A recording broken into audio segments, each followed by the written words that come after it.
ہیں وہ مرنے کے بعد بھی نہیں مرتے۔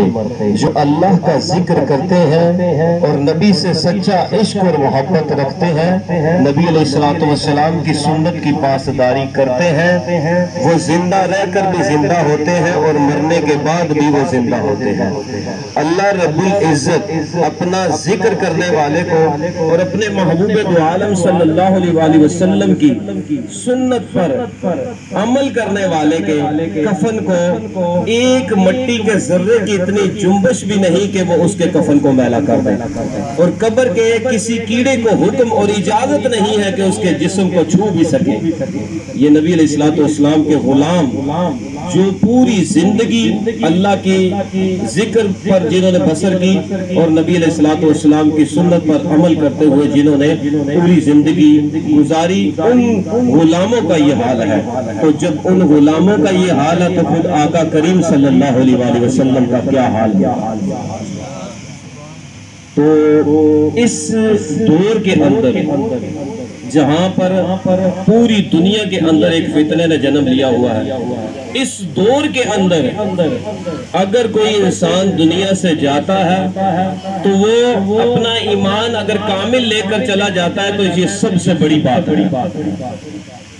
علماء، صوفیاء، دیکھیں جتنے بھی نبی علیہ السلام سے پہلے جتنے بھی نبی رسول پیغمبر نبی رسول پیغمبر آئے، سب نے ایک ہی درس دیا کہ اللہ ایک ہے، اللہ کو مانو۔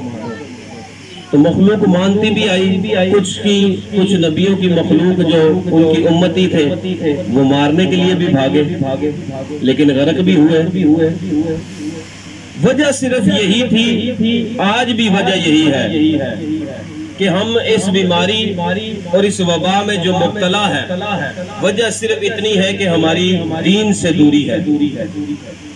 گھر گانوں کی آوازیں گونج رہی ہیں، جن گھروں میں پچھلے اگر وقت کی طرف نظر ڈالی جائے تو جو بزرگ حضرات ہمارے دنیا سے چلے گئے ہیں، ان کے دور میں وہ صبح سویرے اٹھا کرتے تھے، اللہ رسول کا نام لیا کرتے تھے۔ آج کل اگر دیکھا جائے تو اٹھتے ساتھ ہی پہلے موبائل آتا ہے ہاتھ میں، پھر اس کے بعد ٹی وی آن ہوتا ہے۔ ہم لوگ دین سے دور ہو گئے، ہم نبی اللہ کے دین سے دور ہو گئے، نبی کملی والے کی سنت سے دور ہو گئے۔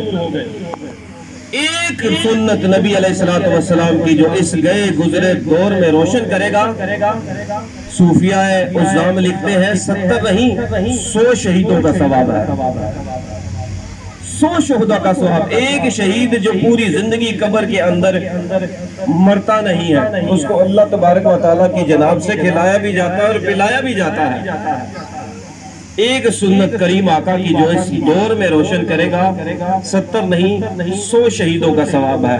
اب اپنے ارد گرد دیکھا جائے تو جو نبی علیہ السلام کی سنت مبارکہ کم و بیشتر 1,24,000 صحابہ کے چہرے انور پر چمکتی تھی، سنت رسول داڑھی مبارک۔ آج کل ہمارے مسلمانوں کی ہی اولاد نے اس کا کیا حلیہ بگاڑنا شروع کر دیا ہے۔ طرح طرح کے نقشے، طرح طرح کے ڈیزائن۔ اللہ کو اپنے محبوب سے بھی محبت ہے اور محبوب کی سنت سے بھی محبت ہے۔ جو محبوب سے محبت کرے گا، اس کی سنت سے محبت کرے گا، اللہ کو اس بندے سے محبت ہو جاتی ہے۔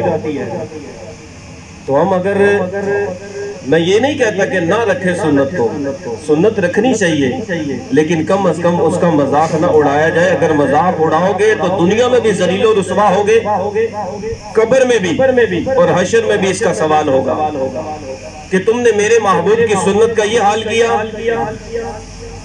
سنت سر پر نماز ویسے بھی پڑھنا، نبی علیہ السلام نے ننگے سر بھی نماز پڑھی، ٹوپی لگا کر بھی نماز پڑھی، لیکن دستار کو فضیلت عطا فرمائی۔ جو بندہ دستار لگا کر نماز پڑھتا ہے 70 نہیں 100 شہیدوں کا ثواب۔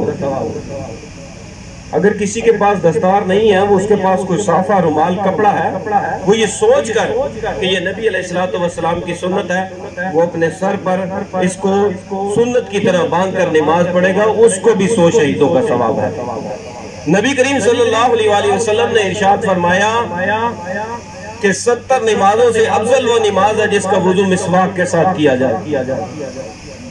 تو وضو تو ہم ویسے بھی کرتے ہیں، تو کیا ہی بات ہے اگر ہم جیب میں جہاں مارکل پین رکھتے ہیں وہاں پر مسواک بھی رکھ لیں۔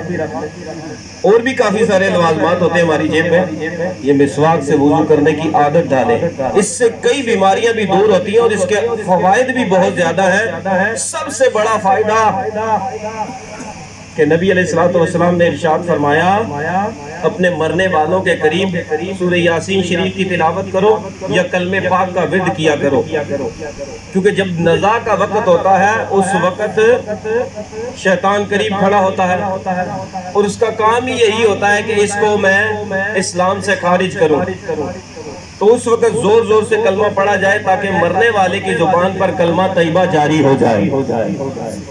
تو جو بندہ مسواک سے وضو کرتا ہے جب وہ وقت نزا اس کا قریب آتا ہے اس کو کسی کو کلمہ پڑھانے کی ضرورت نہیں، اس کی زبان سے خود بخود کلمہ جاری ہو جاتا ہے۔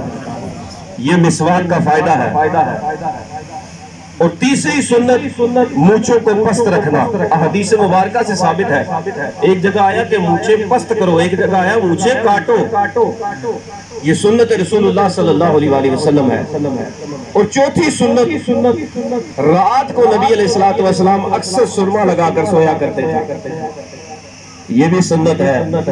کبھی کبھی اس سوچ سے کہ یہ کملی والے کی سنت ہے دونوں آنکھوں میں سرما لگا کر سویا کریں، سونا تو ویسے ہی ہے، سرما بھی لگ جائے گا، آنکھوں سے گندا پانی بھی بہہ جائے گا اور 100 شہیدوں کا ثواب بھی ملے گا۔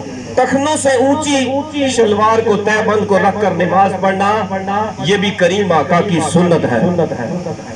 جہنمی کی نشانی ہے وہ ٹخنوں سے نیچی شلوار رکھتا ہے۔ آقا کریم صلی اللہ علیہ وسلم نے فرمایا میں ان کو آگ میں دیکھتا ہوں جو اپنے ٹخنوں سے تہ بند نیچے رکھتے ہیں۔ پھر نماز کے وقت یا ذکر کی کسی محفل میں نماز کے وقت خوشبو لگا کر نماز پڑھنا یہ بھی کریم آقا کی سنت ہے۔ اس پر بھی عمل کیا کریں، خوشبو رکھا کریں تھوڑی سی عطر اپنی جیب میں، بس تھوڑی سی خوشبو کے لیے کہ یہ سنت پوری ہو جائے۔ پھر ہاتھ سیدھے ہاتھ کے اس انگلی میں انگشتری پہننا یہ بھی کریم آقا کی سنت ہے۔ آپ سنتوں پر عمل کرتے چلے جائیں گے، سنتوں والے کے قریب ہوتے چلے جائیں گے، جب سنتوں والے کے قریب ہوتے جائیں گے تو وہ اس کے قریب کر دے گا جہاں اس کا آنا اور جانا ہے۔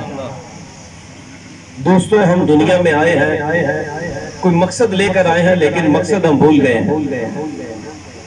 ہر بشر نے موت کا ذائقہ چکھنا ہے، ایک نہ ایک دن ہمارے بڑے بوڑھے چلے گئے، نانا دادا تائی تایا چاچا، دیکھیں یہ جوان کو پتہ لگا نہیں پتہ لگا، زندگی کا پتہ نہیں ہے، نہ جانے کس گلی کی نکر پر، کس چوراہے میں، کس آنگن میں، کس چرپائی پر، کہیں جاتے ہوئے کہیں سے آتے ہوئے زندگی کی ڈور کٹ جائے تو کیا منہ دکھائیں گے بروز حشر اللہ رب العزت کی بارگاہ میں؟ اور سب سے پہلا سوال جو بروز حشر ہوگا، نبی علیہ السلام کی حدیث مبارکہ سے ثابت ہے، بروز حشر سب سے پہلا جو سوال اللہ رب العزت فرمائے گا وہ پوچھے گا اللہ تعالیٰ کہ کیا دنیا میں وہ نماز کے بارے میں سوال ہوگا کہ تم دنیا میں میرے آگے جھکا کرتے تھے؟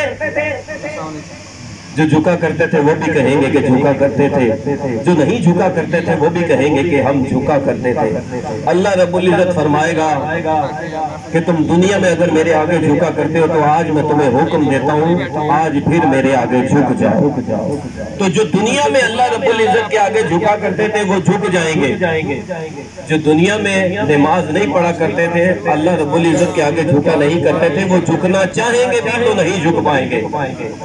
اس وقت دو ہی جماعتیں ہوں گی، ایک جماعت ابو جہل عتبہ شیبہ ان کی ہوگی، فرعون نمرود قارون شداد ان کی ہوگی، دوسری جماعت میرے اور آپ کے کریم آقا صلی اللہ علیہ وسلم کی ہوگی۔ اب ہم لوگوں نے یہ دیکھنا ہے کہ ہم نے کس جماعت میں جانا ہے۔ جنہوں نے ان کی جماعت میں جانا ہے وہ نماز نہیں پڑھے گا، جنہوں نے کملی والے کے جھنڈے تلے جمع ہونا ہے وہ نماز بھی پڑھے گا، وہ قرآن بھی پڑھے گا، وہ سنت پر بھی عمل کرے گا۔ اللہ رب العزت میرے سمیت ہم سب کو عمل کی توفیق